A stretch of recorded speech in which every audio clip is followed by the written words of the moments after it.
Red Dawn Readiness channel. Today we're going to be discussing the GRIFFIN 1-8 LPVO first focal plane. And the ultimate Recce rifle.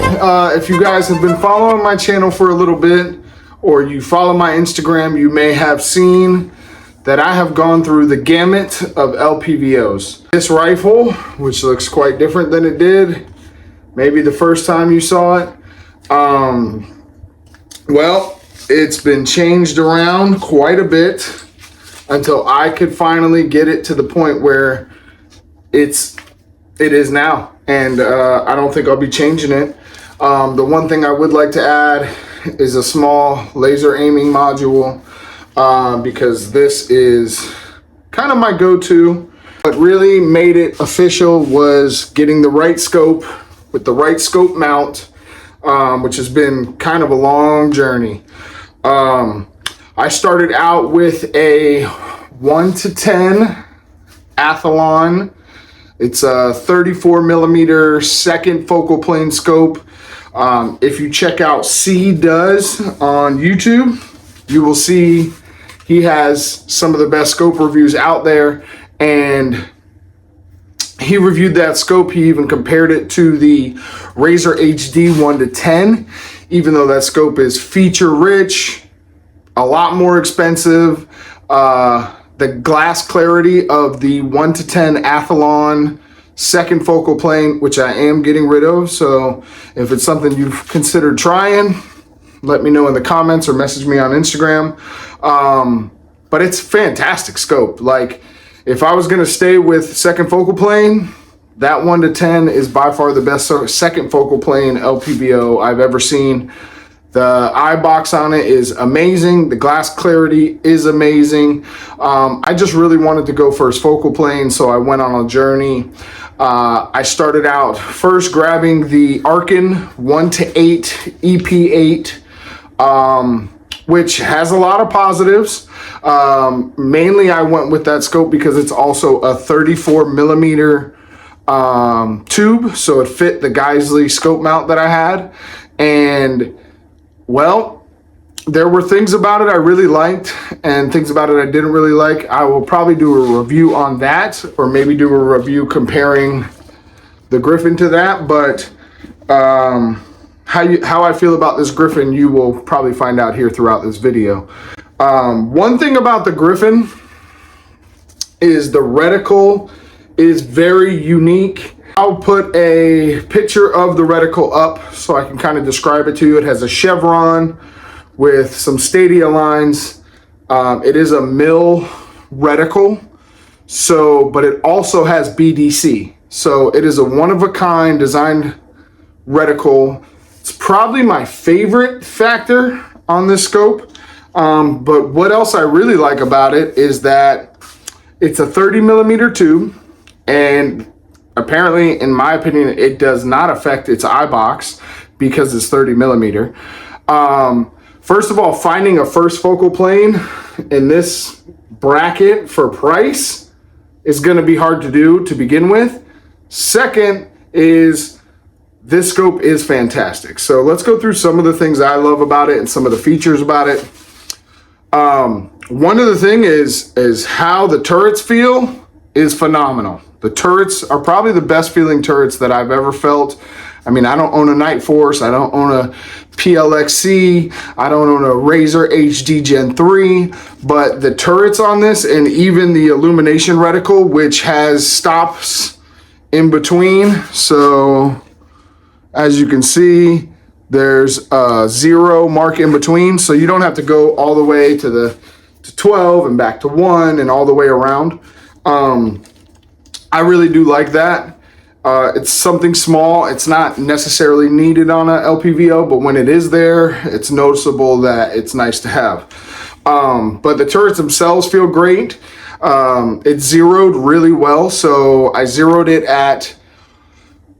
So when you go to GRIFFIN's website, which I'll also put the chart up for anyone who has this scope, but it tells you on their website what ammo you're running, what barrel length you're running, and what you should zero this scope at. So I am running a 13.9 pin and welded.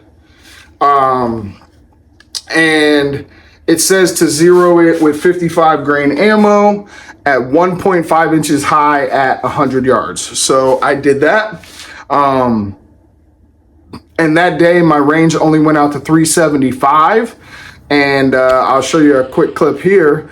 But my final run on 375, I shot 6 shots and I put 5 of them in the A zone at 375 yards with this.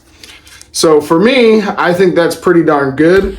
With a little bit more time out at 500, 600, which is pretty much my goal, is just to be consistent at 600 yards is like the max that I want to be good at. And if I'm good at that, maybe I can math out 700, 800, but I have no massive desire to go that far, just because personally, I think the odds of me needing to take a shot that far out is highly unlikely, especially with my 5.56. So this is not the DMR. This is just a GPR, a general purpose rifle. Some people would call this a recce.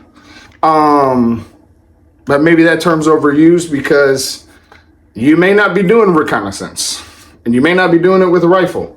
You may be doing it with binoculars. So we can call it a recce rifle or general purpose rifle, but back to the Griffin. Literally the only downfall of this scope is it does not come with a throw lever. So I have the Amazon special. I think these are like $7. It's a little bit large. I have it set like right past 2x, so kind of in between 2 and 3x, because I'm probably less likely to use 2 and 3x the most. And yeah, I mean, once I get past onto 3x, it's past my red dot. So I'm on 3x now and I can still use my dot even though it's kind of hooked up there, but I really like 4. So 4x to 8x is kind of my sweet spot for using this scope, especially with having a red dot on the top. It is a 47 millimeter diameter. If you can find a throw lever that's 47 millimeter, that's like aluminum, a little smaller, let me know in the comments because I would love to pick one up. I found a bunch of 46 millimeter ones, but I couldn't find one that's 47, and a 46 millimeter one definitely doesn't fit. Don't ask me how I know. We are running this in the Reptilia scope mount.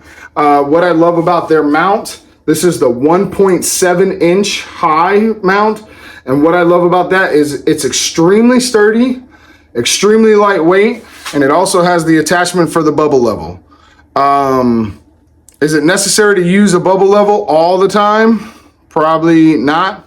But it is a good indicator on whether or not your gun's remotely level and how that can affect trajectory out at distance. But what I love about this scope, man, the reticle is phenomenal. I've been able to shoot well with it. Glass clarity is fantastic. The price of this is absolutely right. A lot of people don't even know that Griffin Armament makes optics. They have a 1 to 10 second focal plane scope and a 1 to 8 first focal plane. Guys, I highly recommend this. Mainly because reticle, phenomenal. The weight factor, phenomenal. If you want to have a light recce build, so I'm not running my suppressor right now, and I did pick up one of these. It's a ASR blast device that covers your suppressor attachment.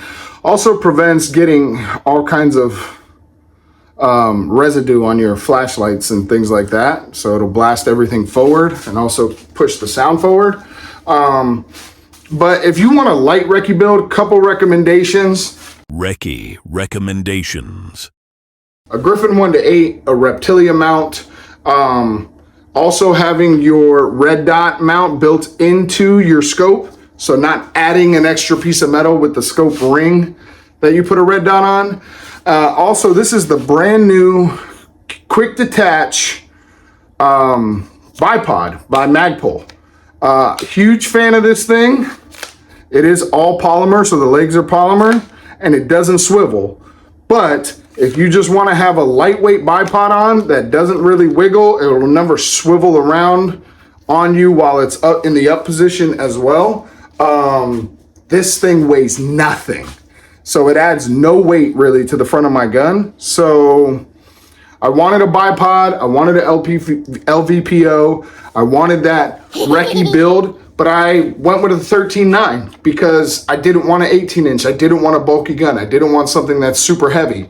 So keeping this gun light, those were key factors. Running the right LPVO with the right mount and the right bipod is what kept this platform extremely maneuverable. If you guys check out some of my other videos, which I'll put a little clip of here at the end, but you can see this is my primary system.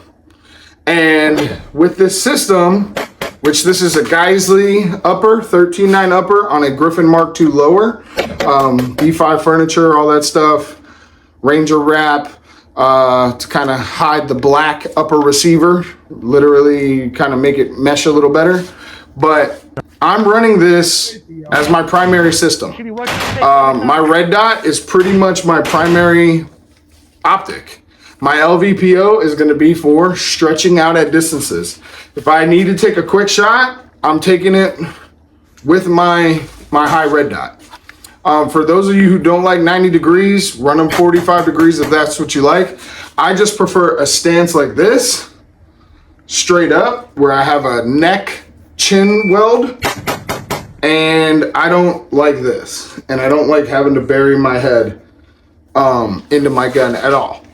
Kind of one of the reasons why I went with a 0.7 inch mount, because with glasses on, when you turn your head and you're looking through the top of your glasses, right? Like if I'm doing this, so I'll try to come off to the side, but if I'm doing this, you can kind of see where my eyes are angled at.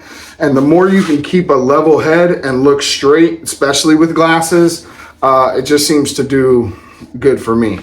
But guys, the GRIFFIN 1 to 8 LVPO is a diamond in the rough. Most people don't know about it. Maybe this video is just finding you and you're just finding out about it. I suggest you give this a try if you are looking for this type of setup, or you just want a good LVPO. The illumination on it, fantastic. I have no complaints. I could see it bright daylight, shooting at 11 o'clock in the morning. And as you can see here, I went, and a lot of people, I know how you guys feel about 100 concepts. They're expensive, but I like having my scope caps up and not having stuff flipped out to the sides or flip down touching my rail. Things that can snag and hit, get knocked off. So I like their scope caps a lot. Obviously, I like their light cap. It's a little hard to get it when I'm running my suppressor, but I run it to the outside and I can run that with a suppressor. But I like 100 Concepts products, and yeah, I don't know if it's necessary for every build that you have, but for this being my end of the world rifle, I'm running anti-reflective devices, and I don't know if they're needed, but I like them. I've gotten used to looking through them. They don't bother me at all, so they're on there as a what if or in case. Ranger wrap is freaking awesome. Really good stuff if you want to camouflage your stuff and make it IR. It's all IR compliant, so there's no shine or glare. It kind of cuts down on glare. This rifle has been Cerakoted, and what I noticed is at first with Cerakote, for me, it does cut down on glare. It's more matte. If you do it kind of a certain way, your Cerakote will be quite matte and you'll have less shine than you would of like anodizing or something like that. But yeah, guys, check out the GRIFFIN 1 to 8 LVPO. It's a winner. And if you just check out their website, check out their reticle, which you've probably seen enough times in this video already, but man, I couldn't be happier with this. I think for the money, you're not going to find anything on the market that comes close to this LVPO. I don't know if they're white labeling it or if someone's making it for them, but I know they designed the reticle themselves. And I think Griffin Armament is going to stand behind a good quality product. So Griffin Armament, thank you for making an awesome LVPO. Geisley Automatics, thank you for making my favorite rifle ever in existence. Griffin, probably one of the best affordable ambidextrous lowers that you could find. And yeah, guys, we're going to keep shooting, keep training, and just get what we learn out to you guys as we can. Sorry I haven't made more videos lately. I've been doing live streams for like 2 years. So go back, check out some of my old live streams, hit the like button.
He shoots everywhere.